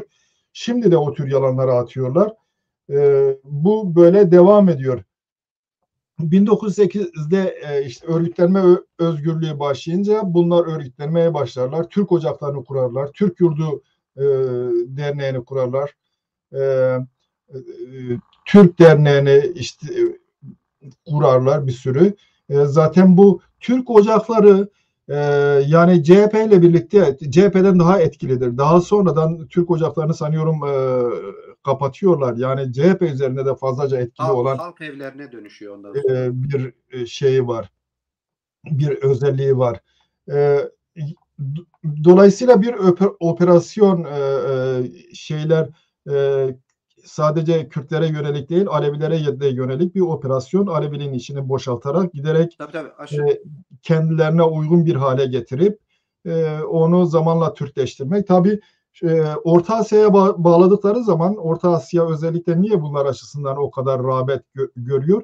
Çünkü 30'lardan sonra daha çok Orta Asya böyle son derece popüler hale geliyor. Akçura'nın tezlerine ırkçılıkla birlikte. Bir de gidip görülen bir yer değil. O yüzden atabildiğin kadar atabilirsin. Yasebi isminin şimdi ben yeni dönemde tespit ettim. Yasebi ismi Türkçe dahi değil. Bakıyorsun İrani ya da Hint Avrupa'yı daha çok Rusya ve Hindistan'da yaygın olan bir isim. Muhtemelen kendisi Türk kökenli de değildi ama yeni benim bir çalışmam var, bir tercümedir. Yasebiliğin şeye katılımla bittiği görülüyor Nakşibendiliğe. Ondan sonra bu şamanizm dedikleri hikaye şamanizmin din değil zaten. Çünkü dışarıda dans eden bir adam ona bakanlar ona baktıkları zaman onun yaptığı hareketleri yapmadıkları zaman zaten öyle bir hareketi yapmak zorundalar. Kendilerinin cennet ve cehenneme gidecekleriyle ilgili herhangi bir şeye inanıyorlar mı? Yok inanmıyorlar. Yani inanç değil. Ve ayrıca bu bütün ilkel topluluklarda var. Şimdi birincisi şamanizme bağlamakla sen kendini bu Alevilik ilkel gibi bir şeydir gibi bir şey söylüyorsun. İkincisi de bütün toplulukların ilkel dönemlerinde bulunan bir şeyi sadece bir topluluğa özgü hale getiriyorsun. Böyle bir manipülasyon var. Atmak serbest ne de olsa çünkü tek parti yönetimi var. Onun dışında bir özgürlük de yok. Özgürlük alanı olabilmesi de mümkün değil. Çünkü özgürlük alanı ancak ne zaman olabilir? Bürokrasinin bu kadar etkili olduğu mülkiyet üzerinde tasarrufların ona karşı çıktığın zaman senin mülküne el konulma riskinin olduğu bir şartta öyle bir özgürlük olmaz. Fikir özgürlüğü ancak mülkiyet hakkının garanti altına alındığı topluluklarda olabilir. Oysa biz Osmanlı geleneğinde bunu görmüyoruz. Fatih ile birlikte her şey padişahın, her şey devletin. O yüzden devlet istediği zaman el koyabiliyor meseleye. Burada hilafete bağlılık diye bir şey çıkmış. Biliyorsunuz bahsettiğim Erzurum Sivas Kongrelerinin ve Amasya Protokolü'nde hilafete bağlılık ifade edilir. Hatta Nurettin Paşa ya hilafetin kurulacağı sözü verilir. Yani Atatürk laik falan değil görüyorsunuz. Sonra meclis açılırken gene orada da yemin o şekilde bir yemin yapılır. Hilafet ve saltanatın korunacağıyla ilgili. Yeminde Cenab-ı Hak ve Resul-i Ekrem namına yemin ederiz ki padişah ve halifeye isyan sözü yalandan ibarettir. Peki ne oldu da bunlar böyle laikliğe geçtiler? Laiklik oldu mu daha doğrusu İsmet? Oraya biraz girelim. Ya tabii bizim konumuzda çok bağlantılı değil tabii Evet. konuşuruz da şimdi artık kendileri de bu mesela bu Horasan meselesi, Hacı Bektaş, Horasan erenleri, Ahmet Yesevi ve şaman kavramlarına söyleyenler de inanmıyor. Fakat bir yalanı ne kadar çok söylersen karşı taraf aşağı mahalle o kadar inanır ya. Bizim Alevi mahallesi, Kızılbaş mahallesi onların söylediği yalanı onlar bıraktığı halde biz dört elle sarılarak sürdürüyoruz. Şu anda manipülatörler Yesevi'yi, şamanizmi, Horasan erenlerini, Horasan'dan geldik meselelerini bıraktılar. Bunun e, manipülatif operasyonunu ya da kültürel uğraşını vermiyorlar artık. Bize göre Evet. göya işte aydın olan, ilimden yana olan Kürt Alevi ya da Kızılbaş cemaati olmasına rağmen bizim cemaatten daha çok akademik, kültürel, tarihi referanslı olan araştırmalar yapıyorlar bu konuda. Öbür manipülatif işleri bırakmışlar. Bunların laiklik tabii sonraki mesele. Onun için oraya şimdi girmek istemiyorum. Bunların yani sürdürdükleri işlerde ya nedir? Mesela diyelim Bahasaid'in kitabının adı o Türk Ocakları meselesine değindin. O dönemde Türk Ocakları, o çıkardıkları Türk Yurdu dergisi, yani Cumhuriyet'in ta 40'lara kadar ki sonra halk evleri falan olmuş bu Evet. yatılı okulları ve köy enstitüleri ki solun üzerine çok ısrarla yani çok önemli bulduğu Evet. köy enstitüleri ve yatılı bölge okulları müthiş birer kültürel ve askeri ideolojik manipülasyon kurumlarıdır ve çok tehlikeli kurumlardır. Asıl operasyonlar o kurumlar üzerinde, köy enstitüleri ve yatılı bölge okulları üzerinde yürütülmüş. Bahasaydın'ın kitabının adı Türkiye'de Alevi Bektaşi, Ahi ve Nusayri zümreleri. Burada bazı gitmediği bölgelerde o Türk ocaklarına işte Ahi ve Nusayrileri araştırtırmış. Kendisi de Alevi Bektaşileri araştırmış daha çok. Bu tabii teşkilat-ı mahsusa bu MİT'in ön istihbari kuruluşu olan tabii daha çok kültürel bir faaliyet bunların üzerinde yürüttüğü. Asıl amaçları ısrarla vurgulamak lazım. Türk tarihine ve kültürüne bağlama operasyonudur. Şu andaki misak-ı milliyi güçlendirmek için asıl yapmak istedikleri Türk tarihine bağlama referansı. Bütün bu işte Alevidir, Bektaşidir, Şamandır, Orta Asya'dan gelmiştir, şu şuna benziyor, bu buna benziyor, doğa inancı ki sen de belirttiğin gibi Orta Asya'daki şaman kültürü şu anda işte diyelim nerede Afrika'da ve şeylerde var ya. Güney Amerika'da Adı nedir? Amazonlardaki gibi bir şey değildir. Çok kültürel bir altyapısı da yok. Farklı bir şey. Ee, Onun için mesela şeyi düşünüyor. Diyorlar ki Anadolu'da gizli mabetler diye araştırmaları olmuş Bahasaid'in. Bu bunlar öz Türk kültürüdür, şamandır teorisini de biraz böyle burada bağlamaya çalışma. Anadolu gizli kapalı kutudur diyor bizim için. Onu ortaya çıkarıp bir manipülasyon geliştirme. İşte bu birincisi Bahasaid'dir bunu yürüten o Türkiye Alevi Bektaşi ve Ahiz Zümreleri meselesinden dolayı. Bu Doktor Firiç de yabancı ismi bilerek kullanmış Batı'da daha çok etkili olur diye o bahsettiğimiz Kürtler Tarihi ve İçtimai Tetkilat kitabı Evet. Berlin Şark Akademisi Yayınları diye bir yayın evinde çıkmış güya. İsmi de sahte kendisinin.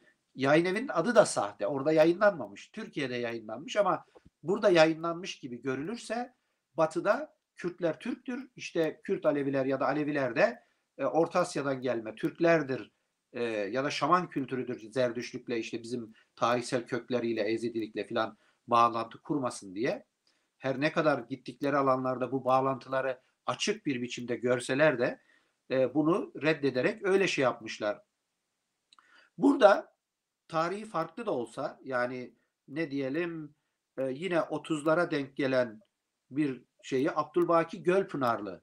Bizim cemaat, bizim yani Alevi, Kürt Alevi Kızılbaşları ismi çok kullanılmazsa da bize büyük operasyonlardan bir tanesi de bu şahıstır. Abdülbaki Gölpınarlı'dır. Yani Evet. onlarca kitabı var. Bu da sahte isim. Asıl ismi Mustafa İzzet Baki'ymiş. Öyle Asıl adı. mi? Hepsi Ha, sahte isim. ben bilmiyordum bunu. He. Asıl adı Mustafa İzzet Baki. 1900'lerde Evet. doğuyor. 1900 yılında. Ee, Bizim dilimize Yunus Alevidir filan lafları, işte Şiilik meseleleri, Mevlana meselesi, işte İmam Cafer bilmem şu bu filan. Hani böyle şu anda bizim bazı yumuşak karın olan Alevilerde, Kızılbaşlarda Yunus'u da sayma. İşte Hacı Bektaş'ı hünkâr deyip söylemediği kavramlarla ilim, bilim, bilmem şu bu filan hiç bunlar öyle şeyler hiç olmamış. Tam manipülasyonun devamı zaten. Ki özellikle istedikleri şeyler Kızılbaşlığı Bektaşiliğe bağlamak, Bektaşiliği Osmanlı'nın sonlarıyla Türklüğe bağlamak. Bu şahıstır Yunus'u, Mevlana'yı başımıza bela eden olmadığı halde çok öz Türkçe kullanıyor, şudur budur. Onun için dikkat edersek bu konuda böyle laikçiler, böyle solcu Aleviciler filan bunlar hiç Kürdistan Alevilerin isimlerini Sultan Sağaklar'dan tutalım Ebu'l-Vefalara kadar hiçbirisini kullanmazlar. Alişerleri kullanmazlar, Seyit Rızaları kullanmazlar, pirleri, ocakları dede hiçbirini kullanmazlar. Bunlar ve bu şahıs bak kitaplarının çoğu bunun üzerine. Kitabının birisinin adı Menakıb-ı Hacı Bektaşi Veli ve yüzlerce sayfa her biri. Hayyam üzerine yazmış, Şeyh Bedrettin üzerine, hurufilik üzerine yazmış. Hepsi manipülasyon. Mesela Hayyam biliyorsun Türkçe'de Kemalizmin ilginç bir şeyidir. Solcular Hayyam'ı şarap içer filan hikayeler. Oysa müthiş bir felsefesi var. Kızılbaş düşüncesine de uzak değil. O ilişkileri de sanki yani İslam karşıtlığı o Kemalizmin filan şeyinde yapmış. Şeyh Bedrettin'i başımıza bela etmiş. Sanki Alevilik ilk komünisttir, Alevilerin şusudur, busudur. İslam araştırmacılarında Şeyh Bedrettin'i okusan iyi bir Şeyhülislam çıkıyor ortaya. Torlak Kemal o direniş başka, bunlar başka. Bütün bu bağlantıları Abdülbakir Gölpınarlı başımıza bela etmiş. Cumhuriyetin bak Kürt tezi yani mesela Kürtçe konuşan aşiretler Türktür. Bu Doktor Firiç'in işte şey yaptığı. Ondan sonra bu 1930'lardaki güneş dil teorisinin temelini de böyle atmışlar biliyorsun. Ama biraz önce söylediğin çok ilginç. Bahasaid'in bu teorisini öyle başlatmış doktor. Alevilik din değil kültürdür diyor. Eski bir Türk geleneğidir. Yani öyle başlıyor evet, o şeyin evet. operasyonunda. Şimdi onun üzerinde durayım. Niye önemli? Çünkü bir saniye bugün bunu de bir iki cümle söyleyeyim söyle. sen lütfen bunu unutma. Üzerinde Evet. dur. Hatırlatırım sana. Bu şey işte Cumhuriyet'in kurulma yıllarında Anadolu'yu savunma ve işte azınlıklardan arındırma, Kızılbaşlardan, Kürtlerden, Orta Asya kökenli milli birlik, bütünlük oluşturma, Alevilik, Bektaşilik çalışmaları bilindiği gibi bu İttihat Terakkilerden bağımsız düşünülemez. Anadolu kapalı bir kutu, Bektaşilik milli bir mezheptir diyor. Düşün. Bak nerelere getiriyor. Ondan sonra diyor Alevi Çepni Kızılbaş sürekler Bektaşilik yenilendi diye reddettiklerini söylüyor. Hem biliyor konuyu yani bu işte Kızılbaş Çepni sürekli Bektaşilik yenilendi, merkeze bağlandı diye reddettiği, bağlantı kurmadığı, ilişki kurmadıklarını da anlatıyor. Anlatırken Kızılbaşlar ki Bektaşilerde falan yoktur böyle bir şey biliyorsun. Diyor Allah'ı insan biçiminde tasvir eder bunlar diyor. Bak yani hem bütün teorisi var hem de manipülasyon derinlemesine gidiyor. Sen o zaman bu Alevilik din değil kültürdür, eski Türk geleneğidirden birkaç şey söyleyebilirsen doktor. Evet ben şimdi siz söylediniz tabii haklı bir şekilde biliyorsun sadece o değil Pir Sultan Abdal üzerine tabii Yunus Hayyam Bedrettin bunlar hep uydurma. Onlara mal edilen şiirler yazarlar. Eskiden de Türk dili bu kadar gelişkindir diyebilmek için sonradan yazdıkları şiirleri Pir Sultan Abdal bu konuda yazmıştı. Sanki çok evet, uzmanmış gibi. Evet. Yani burada işte Türklük bu kadar eskidir, bu kadar gelişkindir Türkçe gibi. Bir de muhtemelen Şeyh Haydar olan Pir Sultan Abdal'ı muhtemelen de Kürt olan bir kişiyi de bu şekilde Türkleştirecekler. Oraya girmeden önce bu Ziya Gökalp'ın ilginç olan bir şeyi daha var. Biliyorsunuz Türkçülük ve ümmet Ziya Gökalp'ta önemlidir. Yani Sünnilik. Ama ne diyor biliyor musun? Şimdi Kürtler kırmızı rengini severler. Bir de giyimlerine bak beyaz renkte tülbentler takarlar değil mi? Ben kendi kitabımda bu konuya değinirken bu özellikle İslam Arap işgaline karşı ayaklanmalarda iki çeşit dinsel anlayışın olduğunu söyledi. Birisi aysal, birisi de güneşsel. Güneşsel olanlar gerek Ezidilerde olsun, gerek Mitracılarda olsun, Kürtlerde ya kırmızı sembolünü kullanırlar. Kırmızı sembolü işte gün dönemi olduğu zaman kırmızı, güneş çıktığı zaman güneşin renginin kırmızı olmasından dolayı şafak döneminin rengidir. Beyaz ise güneşin rengi. Ama Arap İslam'ında Abbasilerde onların bayrağı da siyahtır. Şimdi bu ne? Gökalp diyor ki ayın kutsallığının korunması.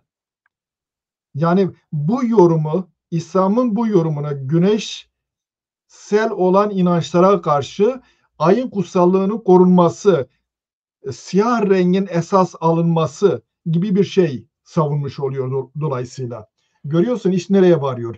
Yani Tabii, biz güneşi zapt edeceğiz diyen insanlar bundan haberi var mı? Yıldızlara kadar gitmekten bahseden bu sol anlayışın, Ziya Gökalp'ın.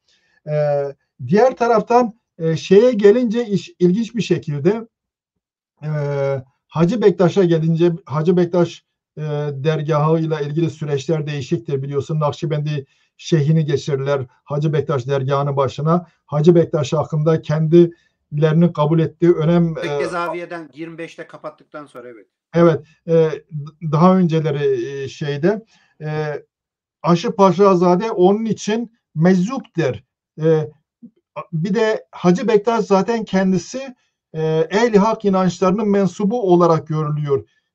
Pirver'deydi herhalde. Onun Evet. ruhunun Hacı Bektaş'ta tecelli Sultan Saak ettiğine inanıyor. Serencame'de var. Evet, oradan gelmiş ve faaliyetleri de bu inanç çerçevesinde. Kendisinin Horasan'a geldiğiyle ilgili bir şey de yok, veri de yok. Muhtemelen Kürt bölgesinde o bölgeden gelmiş. Kökenini tam net olarak saptayamıyoruz ama o dönemin inanç topografisine uygun.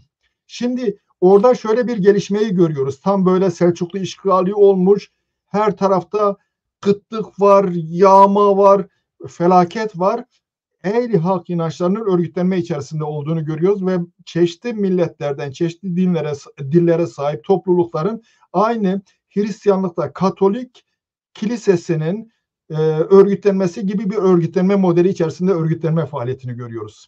Burada herkes özerktir. Yani Türk olan Türkçe konuşabilir. Gidip kendi dergahını açabilir. Kürtlerin etkili olduğu şeydir. Bulgar olanlar var, Hintli olanlar var, Çinli olanlar var. Bu proje çok devam edemez. Çünkü Moğol işgali arkasından gelir. Düşünebiliyorsun. Bu devam etmiş olsa ne olacak?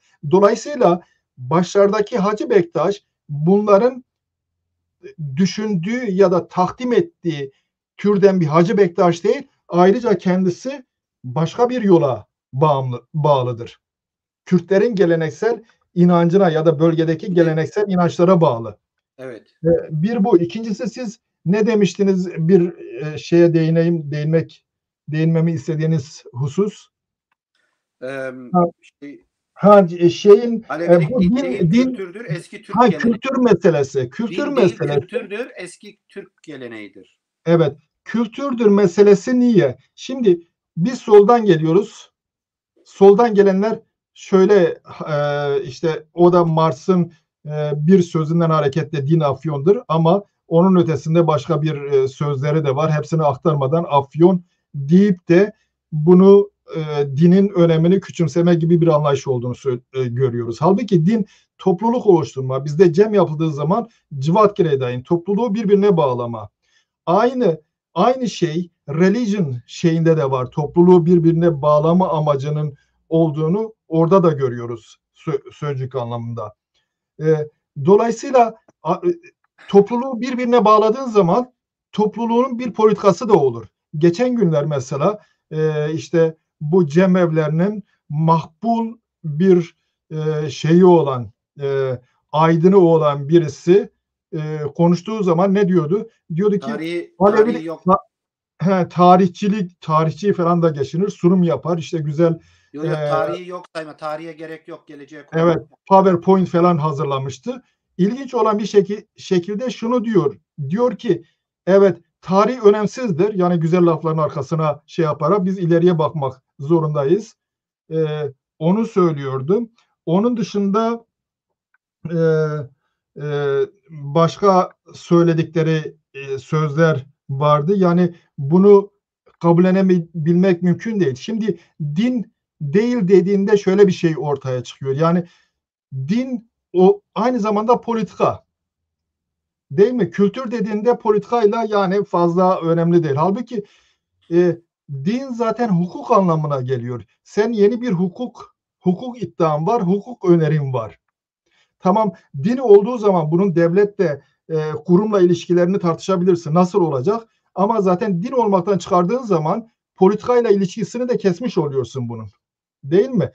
Dolayısıyla alternatif bir politika geliştirmeye bunun hakkı yoktur, imkanı da yoktur. Böyle bir şeyi de yoktur. Şimdi zaten bugün kendisine Alevi diyen kesimlerin, cemevlerinin, bilmem şeylerinin, çeşitli kurumların etkisiz olmasının en büyük nedenlerinden biri amaçlarının olmaması, amaçsız Tarihsel arka olmaları. cepheleri zayıf olması bu konudaki Evet, kurumların. bu da dediğiniz gibi tarihsel arka cepheleri zayıf olduğu zaman o zaman bunu yapamıyorsun. Çünkü gelecekle ilgili öngörüleri tarihten çıkarabilirsin, değil mi? Tarihte neler olmuş, ne için Yani olmuş, şeyi biliyorsun, buradan çıkarabilirsin. en söylediğimiz burada bir iki şey söyleyelim. Bu Evet, söylediğimiz, sürekli tekrarladığımız Kızılbaş süreçlerinde en zayıfı, referansları birbirine bağlantısı en sıkıntılı olanı Bektaşiliktir. Ve şu ya, anda, çünkü nerede gelmiştir, kimdir, referansları nedir? Çünkü o işte diyelim Dedegan kolu, Babagan kolu, Osmanlı ilişkileri, Cumhuriyet ilişkileri ve bunun üzerindeki manipülasyonları filan, işte bugünkü konumuzda da sürekli bahsetmeye çalıştığımız odur. Onun üzerinde Kızılbaşlar oraya bağlama. Çünkü böyle evet, referansı güçlü olmadığı için. Ve şu anda da bizim bildiğimiz gibi kurumlarımız, şahıslarımız hep bunun üzerinde yürüyorlar. Tamamen, ki istenilen şey de buydu. Yani bu zayıflıkla. Biliyorsun en son mesela bu Tevfik Oytan'ın Bektaşi'nin iç yüzü, herkesle konuşuyorum. Daha okuyana da denk gelmedik de fazla.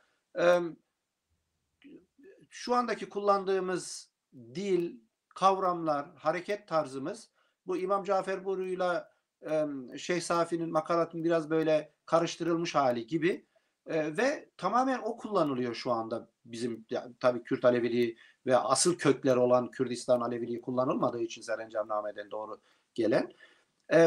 Araştırdım, böyle bir adam yok. Bu da şey gibi, Doktor Firiç gibi, Bağsaitler gibi bir istihbari kaynak, ki Bağsait'in kitabını ve referanslarını, yazılarının çoğunun kendisinin de olmadığı, Türk Ocakları şeyli, yine bu Teşkilat-ı Mahsusa'nın oluşturduğu, biraz önce Şükrü Kaya'nın başkanlığını yürüttüğünü söylediğimizi, o yabancılar kurumunun, onların bazı o Türk Yurdu dergileri ve benzerleri, Türk Tarih Kurumu Vakfı filan, bu biliyorsun Cumhuriyet'in oluşturulması da önemli iki merkezdir. Şimdi buna rağmen, yani bu sıkıntılara rağmen aynı mantık devam ediyor.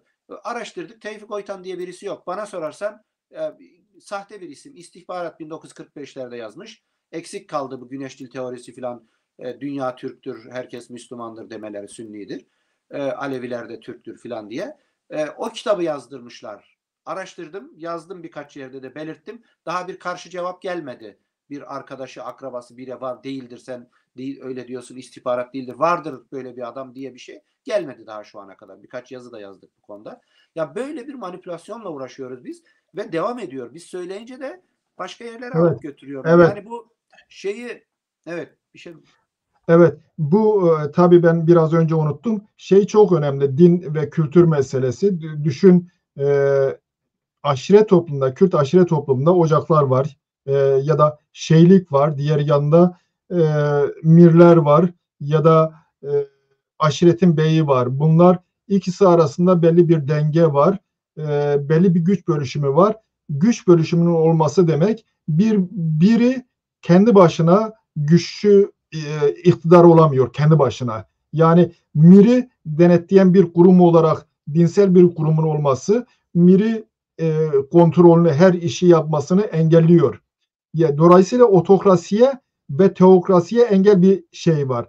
Peki Kürt mirleri ya da diyelim Koşgiri'de direniş olduğu zaman o zaman dini önderlerin bu direniş içerisinde yer alması ve devleti protesto etmeleri politik bir tutum değil mi? Şimdi aynı şeyi geçen gün konuşan kişi nasıl açıklıyor? Diyor ki ya diyor Ortodoks dinler diğer dünyayla ilgilenir. Halbuki Alevilik bu dünyayla ilgilidir. Ya öyle mi? Peygamber Hazreti Muhammed diğer dünyayla mı ilgilenmiştir? Hazreti Muhammed bir devletin başıdır. Ali de onların önemli komutanlarıdır.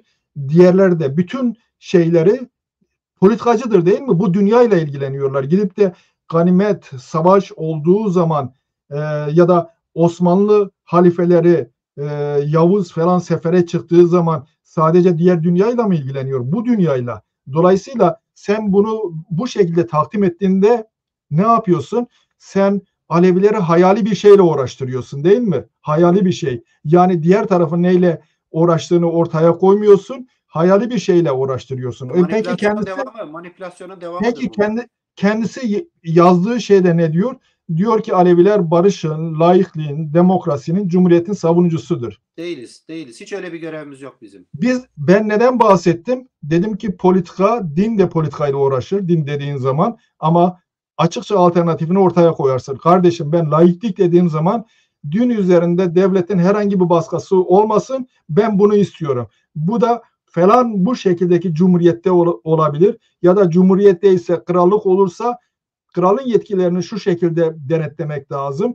Cumhuriyet olacaksa da bu cumhuriyet olacaksa cumhurun ya da başkanın yetkilerini denetlemek lazım. Yoksa diğeri boş bir laftır. Diyor ki laikliğin, demokrasinin. Ya hangi laiklik? Var mı laiklik? Onu Hayır. koruyacak. Var mı Evet. cumhuriyet diyor.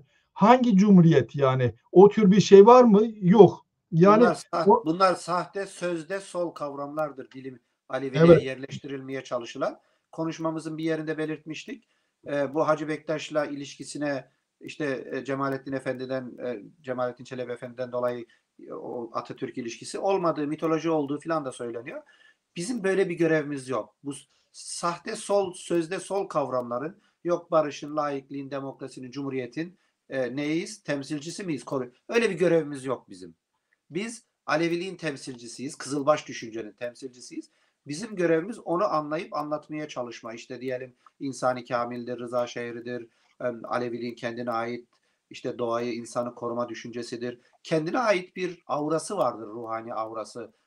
Kızılbaş felsefesinin öyle ama söyledikleri çok matematik bir formül değildir. Zaten e, bilerek bu manipülasyonları yapıyorlar. Bunlar evet, biliniyor. fakat Evet. Rıza şehrinin de bir demagoji olarak kalmaması için onun güncellenmesi lazım. Ne Kardeşim, biz Rıza şehri yani dediğimiz zaman evet. seçimi öngörüyoruz bir.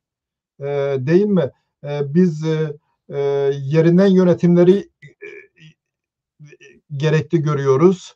Biz e, diller üzerindeki baskıların kaldırılmasını gerekli görüyoruz. Biz her e, ayrı bir dinim diyen kesimlerin bir kendi örgütlenmelerini sağlayabilmeleri için özgürlük sağlanması, ama güçlü olanların diğer topluluklara baskı yapmaması için de devletin garantiler vermesi, hukuki garantiler vermesi yoluyla gerçek bir laikliğin uygulanması gerektiğini etmemiz lazım. Bunu yapmadığımız zaman ne yapmış oluyoruz? Yani Doğum Günleri Partisi mi sadece, ya da cenaze kaldırma şeyi mi, taziyelerle sınırlı kalan bir aktiviteye dönüşmüş olacak.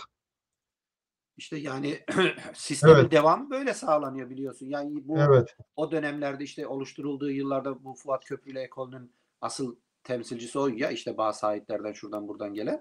Şimdi ne mesela o çok bu Alevi kavramsallaştırılması hiç tarihinde olmadığı kadar o dönemde yani asıl tarihiyle ruhuyla bağlantılı olmayan sistemler o dönemde oluşturulmuş. Şimdi bunlardan e, Cumhuriyet'ten sonra 27-32 arasında Yusuf Ziya Yörükan diye bir adama araştırma yaptırmışlar. Böyle biraz ona değineyim ben doktor. Evet, tabii buyurun.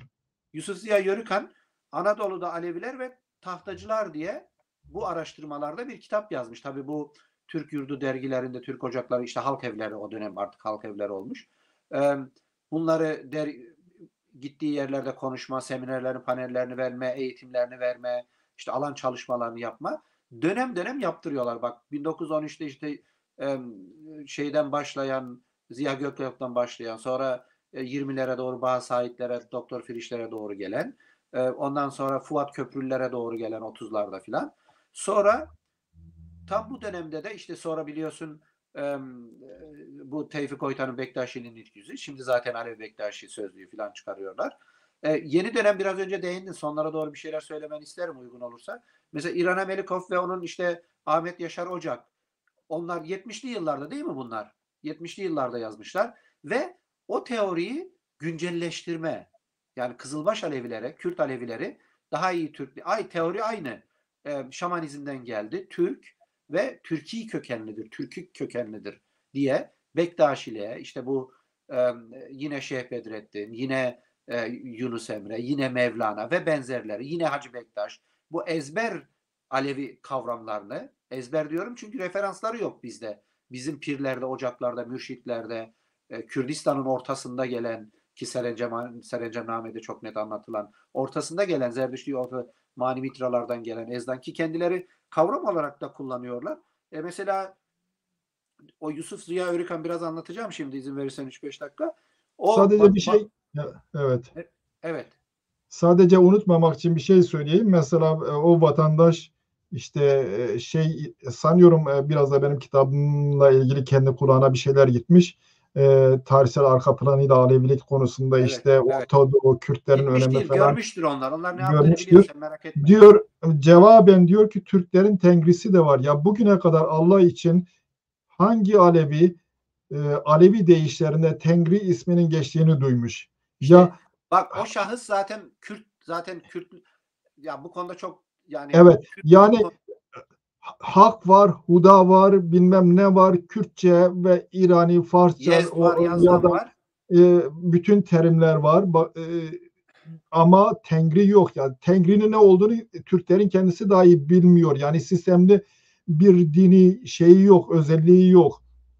Şimdi bunu şimdi denilebilir ki ya Aleviler içerisinde Türk olan, kendisini Türk olarak kabul edenler de var. Onları kırmamak için. Kardeşim, İslam dininin peygamberi Arap'tır dediğinde, Hazreti Ali Arap'tır ya da İslam Arap coğrafyasında doğdu denildiğinde bu adamlar kabul ediyorlar da neden Mezopotamya'da köken olarak e, e, Hak Yolu inancının Mezopotamya kökenli olduğu ve burada da İrani motiflerin, Orta Doğu motiflerinin etkili olduğunu kabul etmiyor. Niye illa Şimdi, Türkler şey şimdi şöyle yapması lazım? şimdi şöyle doktor. Şimdi mesela Evet, bu operasyonları yapanlar 19. yüzyılda evet, işte 20-30 yılda bir de yenileyenler, 40'lara kadar çok evet, yenilemişler. Ondan sonra 70'te İrana Melikov'la Ahmet Yaşar Ocağı yeniletmişler ve bizimkiler de düşmüş buna.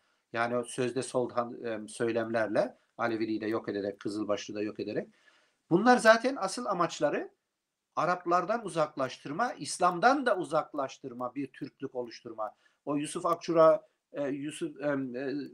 Ziya Gökalpler, Baha Saidler, Köprülüler kendi aralarında da bir anlaşmazlık var. Ne kadar İslam olacağız, ne kadar Orta Asyalı Türk olacağız, ne kadar tabii, Araplardan uzaklaşacağız. Ama kendi aralarındaki bu çelişkiye rağmen devletin merkezi sistemi Arap coğrafyasından, İslam'dan uzaklaştırılıp bir Türklük oluşturma şeyi ağır bastığından sessizlikle geçiştiriyorlar.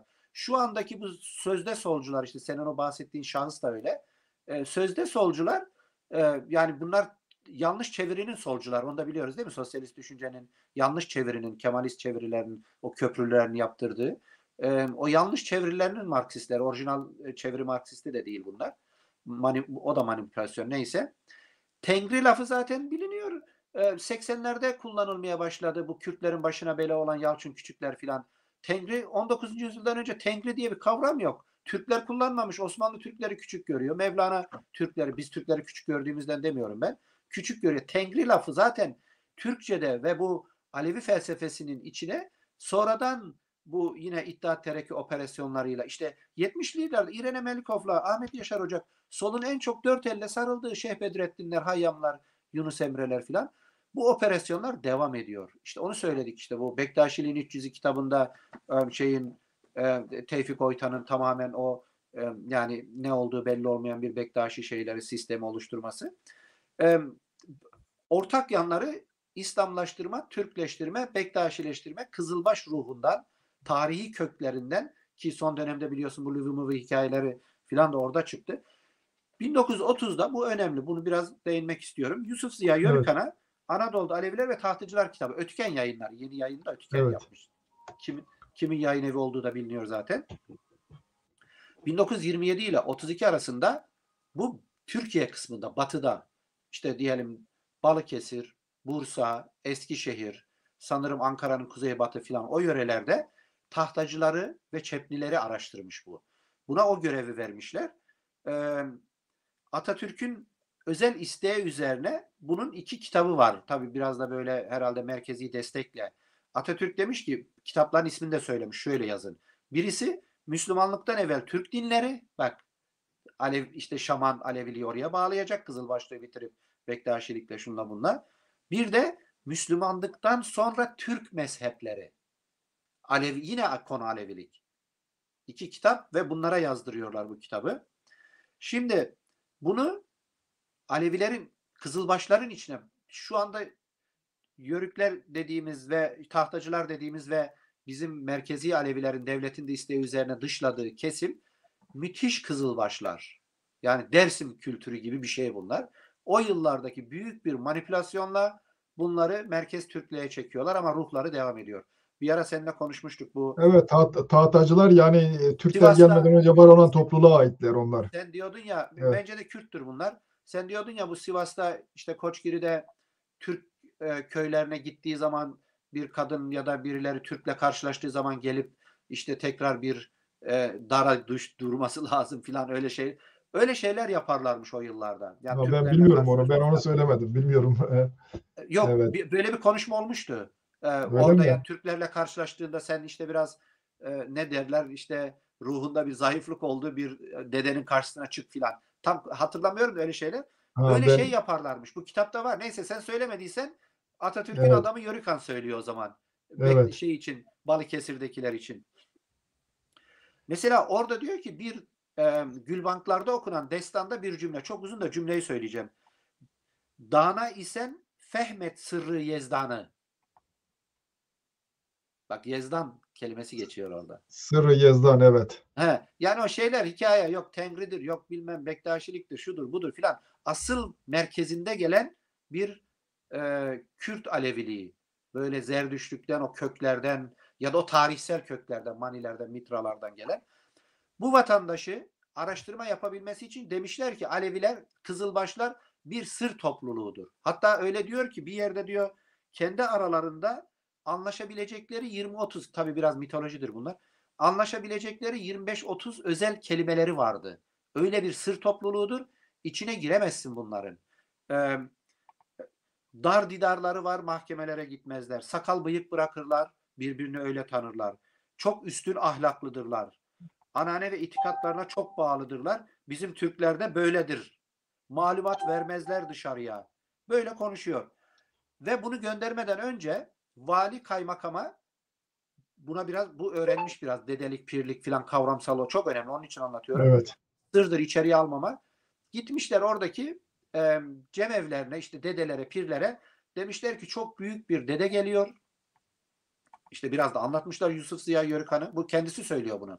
Evet. Öyle bunu içeriye almışlar. Yoksa o sırdır diye bilgileri vermeme.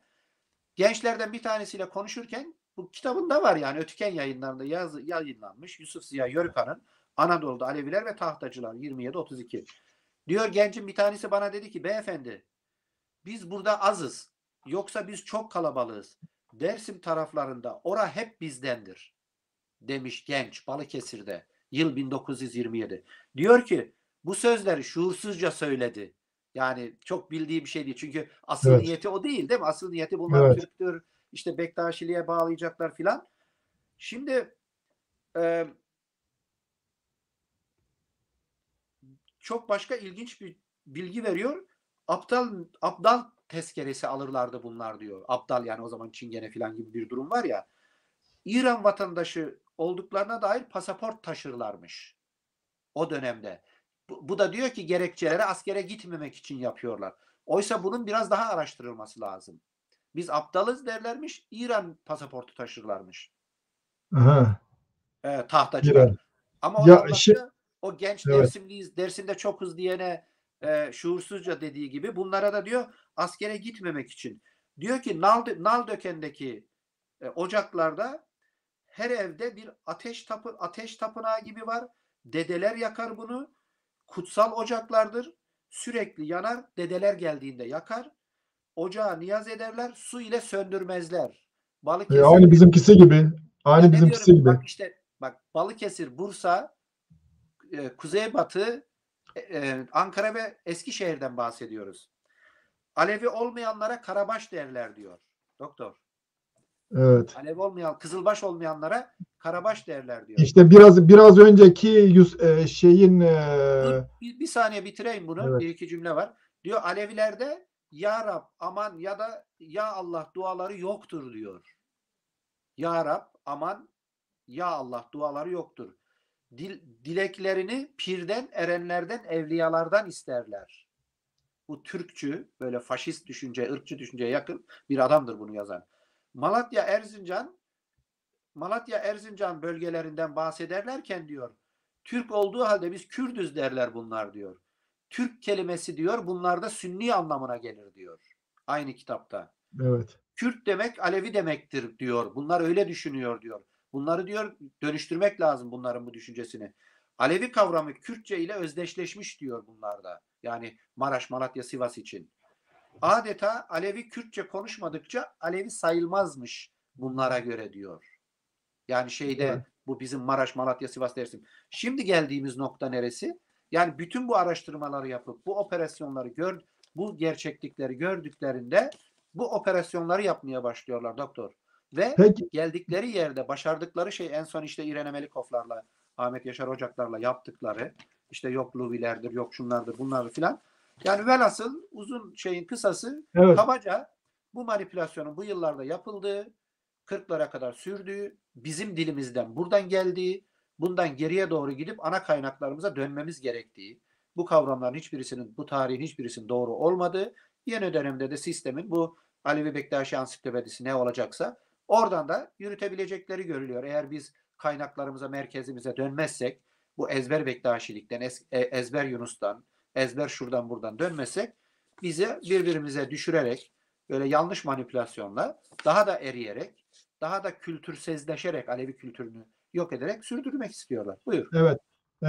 Dolayısıyla İsmet yani zamanımız dolmak üzere şuraya ben parmak basmak istiyorum. Ama doktor sen söyleyecektin o konuda, biliyorsun bu tarih önemsizdir lafı yok gelecek filan. Tarih zaten asıl mantık orada çıkıyor. Sen o konuda biraz değinebilirsen. Yani Evet. Yani evet. o konuda ne diyebilirim? Tarihi böyle sonradan ben Hayır, kendisine en son yazdığın kitapta yani o tarihsel kaynaklar evet, çok önemli evet, orada. tarihsel yani bütün bir e, her şeyin bir tarihi var. Her Evet. şeyin bir nedeni var. Bunun siyasetle ilişkisi de var. Eğer biz İslam sadece İslam'dan sonra değil, İslam'dan önce bir olayda var olan bir olgudan bahsediyorsak onun tarihini bilmemiz lazım. Ve biz bunu modern dönem öncesi toplulukların bir ideolojisi olduğunu görüyoruz. Aynı zamanda ideolojik görevi gördüğünü de görüyoruz değil mi? Evet. Heterodoks diyorlar. Bu değişik dönemlerde değişik biçimler alıyor. Bunun anlaşılması özellikle önemli. Tarihi var. Tarihsiz yaptığın zaman ne oluyor? Son derece önemsiz bir olgu haline geliyor. Sadece bir folklorik bir hikayeye dönüşüyor değil mi? Önemsiz Köksüz, hale referanslar olmayan, getiriyorsun. bağlantılar olmayan. Evet. Folklorik bir şeyse o zaman bu kadar çabanın örgütlenme bilmem neyinin anlamı ne? O da anlamsız hale geliyor. Ama biz bu işin anlamını başka şekilde görüyoruz. Bakıyoruz ki diyor ki laikliği ve şeyi korumak, cumhuriyeti korumak. Ya laikliği ve cumhuriyeti korumak yerine olmayan laikliği sağlanması, doğru bir cumhuriyetin kurulması için biz de şunu öneriyoruz desen o zaman doğru yapmış olacaksın. Laiklik 1937 yılında anayasaya girer. Ama laiklik olmasına rağmen Türkiye'de laiklik var mı? Mesela Alevilik din olarak kabul ediliyor mu?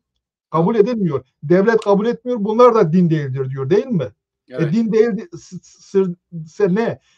Millet dindir diye ibadet ediyordu o şeyin altında bugüne kadar. Ondan sonra evriyorlar, çeviriyorlar. Yok şu yok, bu yok, Ali falandır bilmem ne. Ya Ali'nin anlamı ayrı bir şeydir. Diğer şeyler de var. Ama sen istersen bazı şeylerini değiştirebilirsin. Dersin ki çağa uyması gerekti. O ayrı bir şey. Ama hayalinden bazı şeyleri buna şey yaparsan, onu olgusal olarak ortadan kaldırmaya çalışırsan aynı şeye hizmet ediyorsun. Bir bu. İkincisi, bahsettiğin cumhuriyet, bu cumhuriyette zaten Alevilerin kurumlarını, dergahlarını bilmem ne kapatan kendisi değil mi? Evet. Onu yapmış. Yani Tekke zaviye kanunlarıyla, evet, ve yani tekke ve laiklik zaviye dediği kanunları egemen sünni düşünce, işte Diyanet evet, İşleri'dir, yatılı bölge okullarıdır, 1924 Anayasası'na Türklük ve İslamlık esası üzerine konulur değil mi? 1924 evet, Anayasası'na. 1925'te Takrir Sükun, sonra Şark İstiklal Mahkemeleri, ondan sonra işte devam eder. Bütün bunları görmediğin zaman, senin tarih hususunda bir tutumun olmadığı zaman nasıl diyebilirsin ki ben ya daha e, erdemli bir şeye sahibim? Değil mi? Senin erdemli olmanı sağlayan tarih hususunda, olaylar hususunda senin gösterdiğin tavırdır, tutumdur. Sen eğer bu inancı, bu tür şeyleri taşıdığını söylüyorsan o zaman daha adaletli olaylara bakmak zorundasın ve daha duyarlı olmak zorundasın. Tarih de önemsizdir dediğinde o zaman senin bu tür duyarlılığın yok. evet.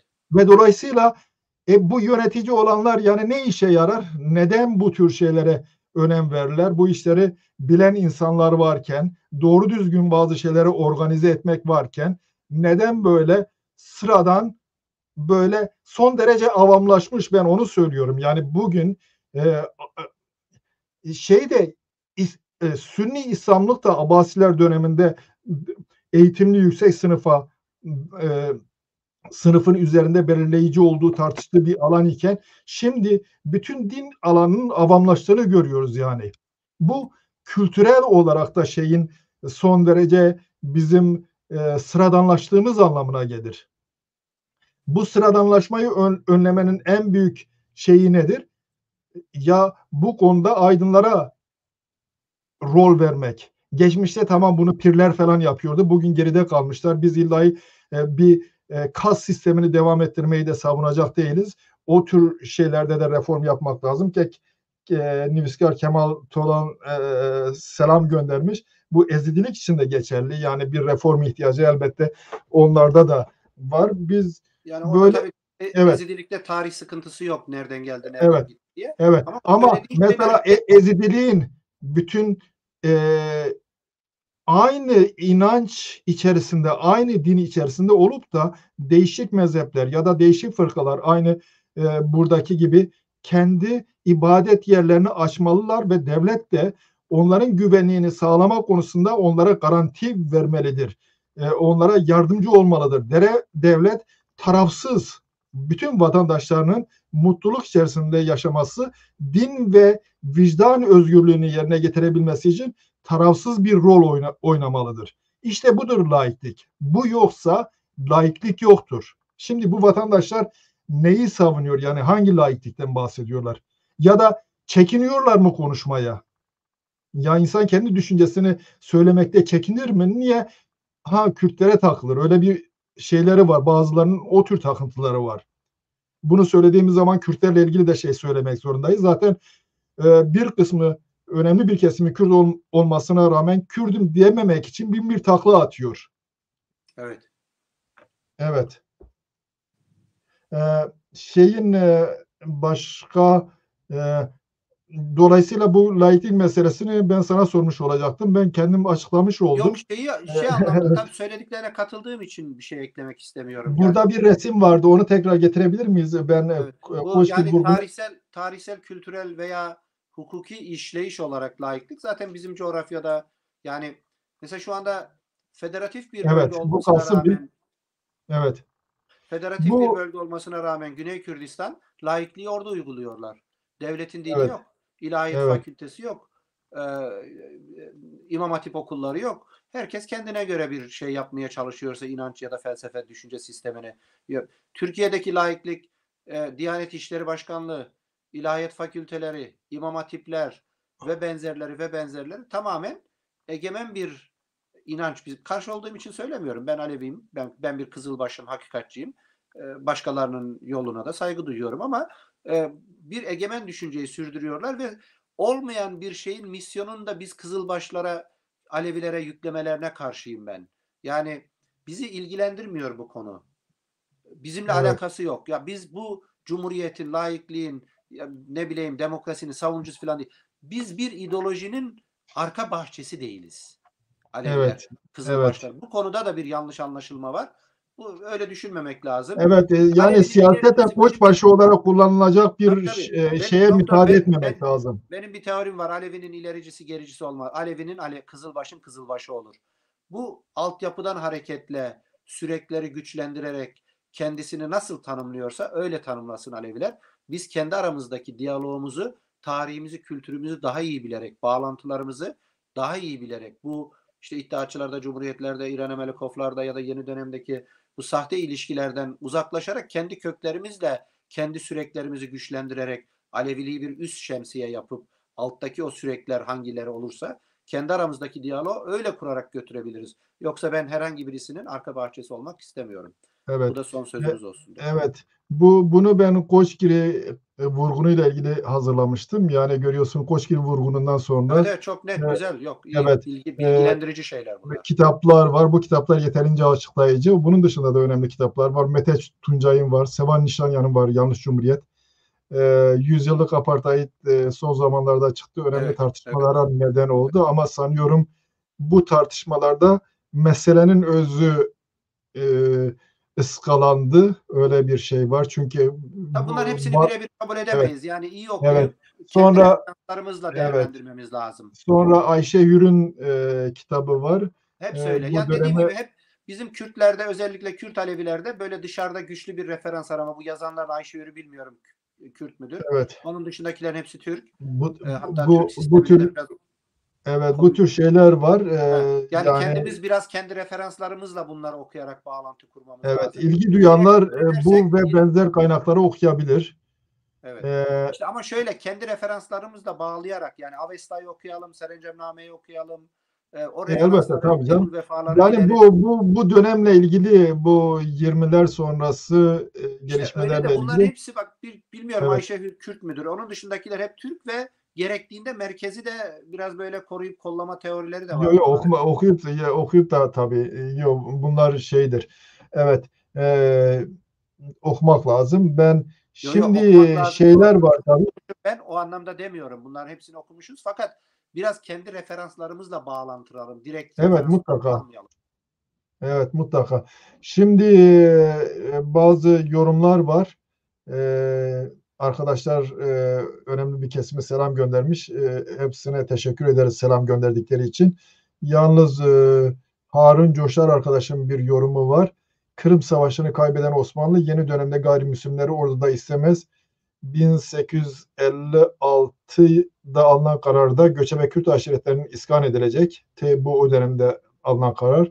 Alevileri askere alınıp günde 5 vakit namaz kıldırılacak. Sünni Hanefi Müslümanlaştırılacak.